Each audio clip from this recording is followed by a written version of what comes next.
যারা এতদিন শেখ হাসিনার বিচারের দাবি করছিল, প্রত্যার্পণের দাবি করছিল, গতকাল রাতে ধানমন্ডিতে যে ঘটনা ঘটেছে সেই ঘটনার মাধ্যমে তারাই শেখ হাসিনাকে পুনর্বাসনের কাজটাই করে দিল। এমনটাই কাল রাত থেকে আমার ভিতরে একটা ভাবনা চলছিল, কিন্তু আজ সকালে এখন দেখছি সেই ভাবনাটা একদম সত্য। গতকাল ধানমন্ডি 32-এ যে কর্মকাণ্ড চালিয়েছে এই বিক্ষুব্ধ জনতা, এই জনতাই শেখ হাসিনাকে এই ঘটনার মাধ্যমে আরও শক্তিশালী করে দিল। মানে কালকের রাত থেকে তো অবাক হওয়া, আশ্চর্য হওয়ার কিছু বাকি ছিল না।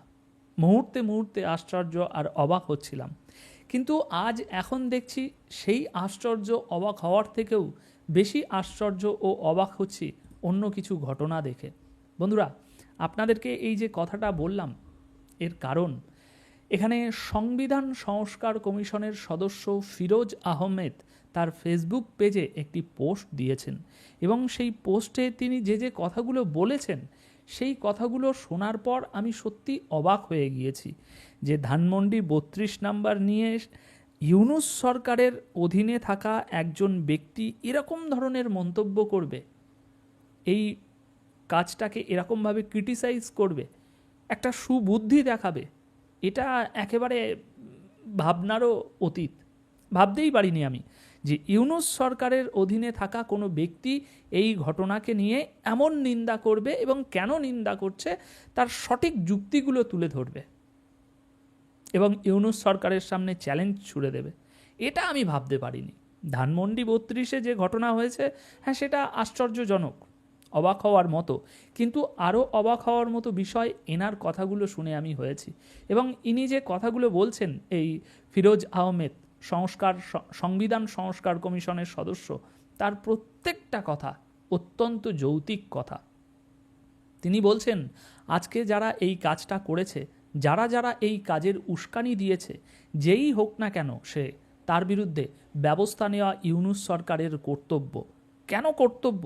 তিনি বলছেন যদি এই সরকার, ইউনূস সরকার নিজেদেরকে বৈধ হিসাবে মেনে থাকেন, তাহলে এমন একটা সরকারের অস্তিত্ব থাকলে বা থাকতে হলে, এরকম একটা বৈধ সরকার যে দেশে আছে তার যদি সত্যি অস্তিত্ব থেকে থাকে, তাহলে কোনো ভবনে বুলডোজার চালানো কিংবা আগুন দেওয়া কিংবা ভাঙচুর করা এই সবই ফৌজদার অপরাধ।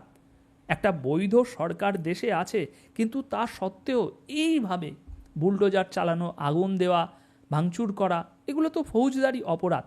সেই জন্যই তিনি বলছে আজকে যারা এই কাজটা করেছে, যারা যারা এই কাজের উস্কানি দিয়েছে, যেই হোক না কেন সে, তার বিরুদ্ধে ব্যবস্থা নেওয়া ইউনূস সরকারের কর্তব্য।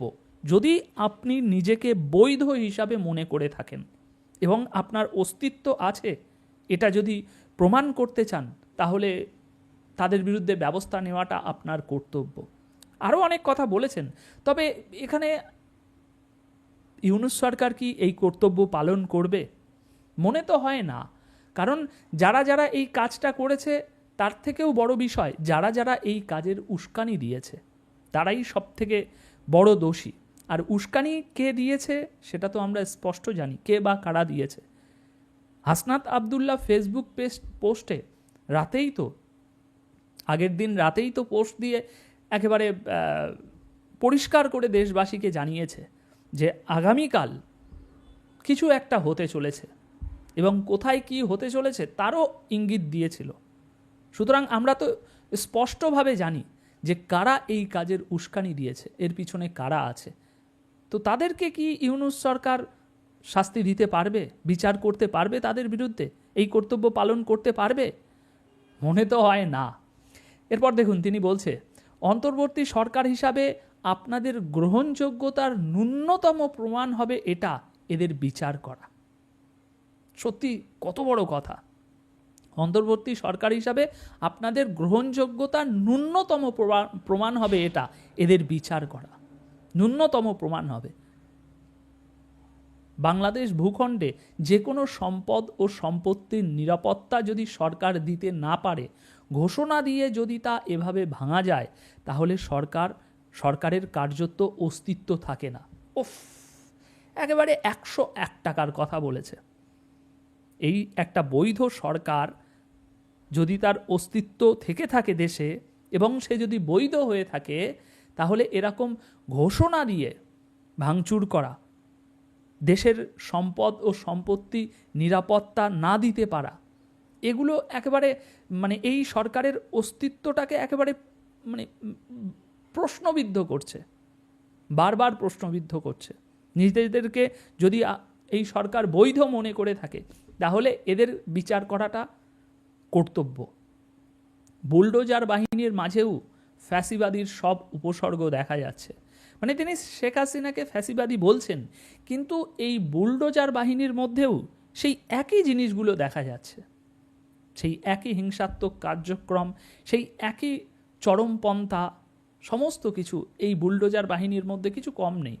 রাজনৈতিকভাবে এরা যদি সফল হয় বাংলাদেশ কয়লা হয়ে যাবে। কয়লা হওয়ার আর কি বাকি আছে, জ্বলছে ধিকি ধিকি হয়ে। এবার শুধু স্ফুলিঙ্গটা আরও বাড়ার দরকার। এই লোভী ও বর্বর মানুষগুলো জুলাই আগস্টের অভ্যুত্থান ভাঙিয়ে বেশি দূর যেতে পারবে না।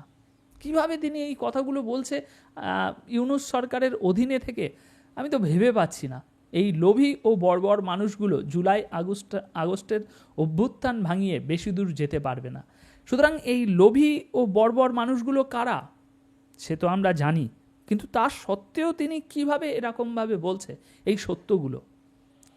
এবার দেখুন তিনি বলছে, হাসিনার বিচার ও প্রত্যার্পণ যেখানে হওয়ার কথা সেখানে তাকে পুনর্বাসন করার কাজটাই করবে এই ঘটনা। এটা অতি বাস্তব কথা। কারণ কেন হবে? কারণ শেখ হাসিনা এবার দুনিয়াকে দেখাবে যে দেখুন এই ইউনূস সরকারের অধীনে দেশের আইন শৃঙ্খলা, দেশের যে সুষ্ঠু বিচার ব্যবস্থা, সেটার আজ কতটা অবনতি হয়েছে, যার কারণে আজ দেশের মানুষ এরকম বিশৃঙ্খল ঘটনা ঘটাতেও বিন্দুমাত্র ভাবছে না। এটা তো সারা দুনিয়াকে দেখানো যাবে, তাই না? এবং প্রশ্ন তোলা যাবে। সেই জন্যই তিনি বলছে এটা পুনর্বাসনের কাজ করেছে, হাসিনাকে আরও শক্তিশালী করেছে।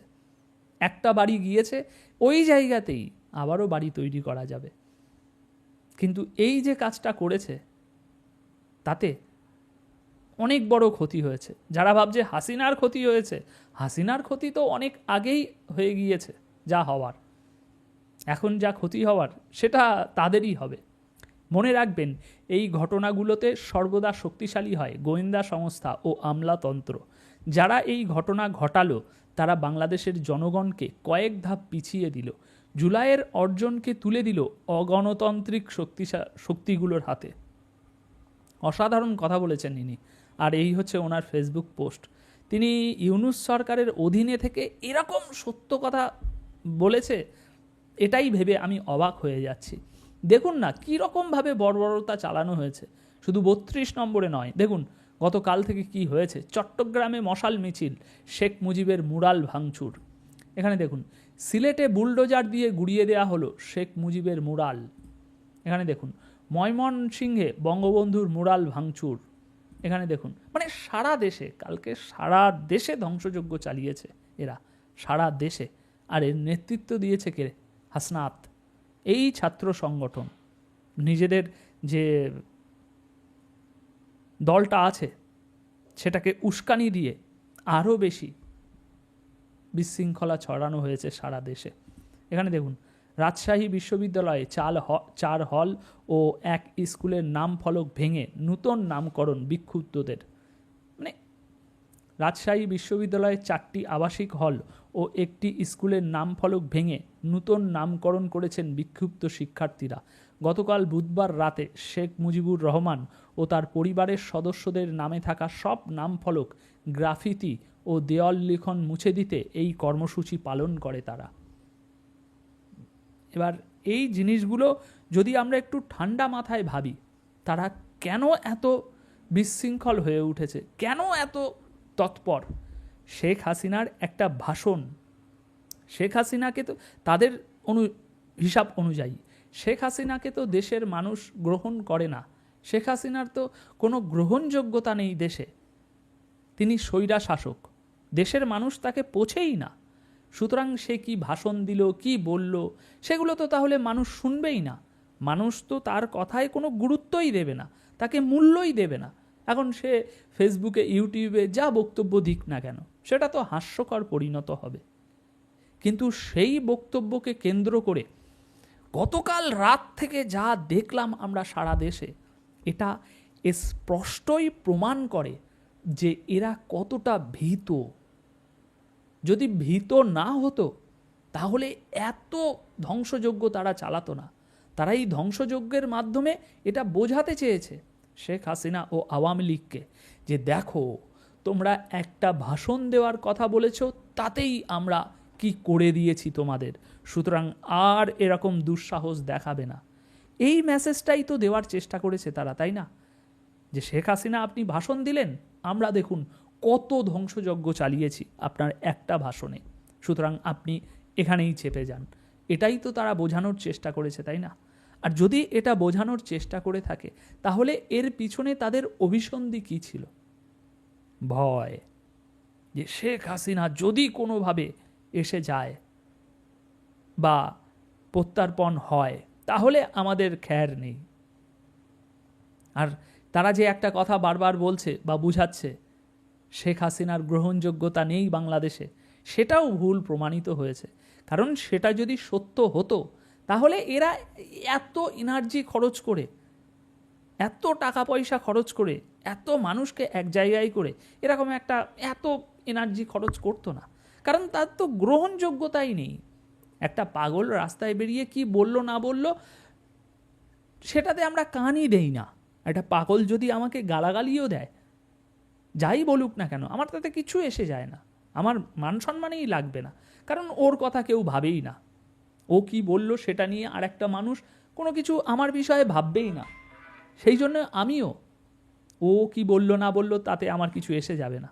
কিন্তু একটা ভালো মানুষ যদি আমার নামে ন্যূনতম কোনো কিছু বলে তাহলে সেটা আমার মাইন্ডে লাগবে যে অন্য আরেকজন শুনলে কি বলবে, কারণ ওই মানুষটার কথা আরেকজন মানুষ বিশ্বাস করবে সেই কারণেই। সুতরাং শেখ হাসিনার যে গ্রহণযোগ্যতা নেই বাংলাদেশে, এরা যে বোঝাচ্ছে দেশের মানুষকে, এটা সম্পূর্ণ মিথ্যে। সেটা তারা তাদের কার্যক্রমের মাধ্যমেই প্রমাণ করলো। এবং এই যে আমি বললাম বা ইনি বললেন যে শেখ হাসিনাকে কার্যত এই কাজের মাধ্যমে আরও শক্তিশালী করা হলো, তার প্রত্যার্পণের বদলে তার পুনর্বাসনের কাজটাই করা হলো, সেটা একরকমভাবে যদি সত্যি দেখতে হয় তাহলে কিছুটা এরকম যে দেশের জনগণ বুঝতে পারল যে সত্যি আওয়ামী লীগ বা শেখ হাসিনা যেটা বলে আসছে যে এরা পাকিস্তানের হানাদার বাহিনী, এরা বর্বর, এই যেমন এই মানুষটা বলল এদের হাতে দেশ গেলে বাংলাদেশ কয়লা হয়ে যাবে, তো সেটার একদম জল জ্যান্ত প্রমাণ গতকাল বাংলাদেশের মানুষ দেখল দেশের এরকম সম্পত্তি ধ্বংস করার কাজের মাধ্যমে। একটা বক্তব্যের কারণে পুরো দেশের চারিদিকে ভাঙা চোরা আগুন লাগিয়ে দেওয়া হলো। সুতরাং গতকাল এদের হাতে ক্ষমতা গেলে কোনো কিছু যদি একটা হয় তাহলে এরা পুরো দেশটাকেই ধ্বংসের মুখে ফেলে দেওয়ার জন্য সেরকম কোনো পদক্ষেপ নেবে। তো সেই জন্যই দেশের মানুষের আস্থা বিশ্বাস আরও বাড়ল যে হ্যাঁ, এই যে ছাত্র জনতা আছে এরা হানাদার বাহিনী, এরা দেশের মঙ্গল কামনাকারী কোনো দল নয়। তখন এই বিষয়ে আপনাদের মতামত কি অবশ্যই কমেন্ট বক্সে রেখে যাবেন। ধন্যবাদ সকলকে।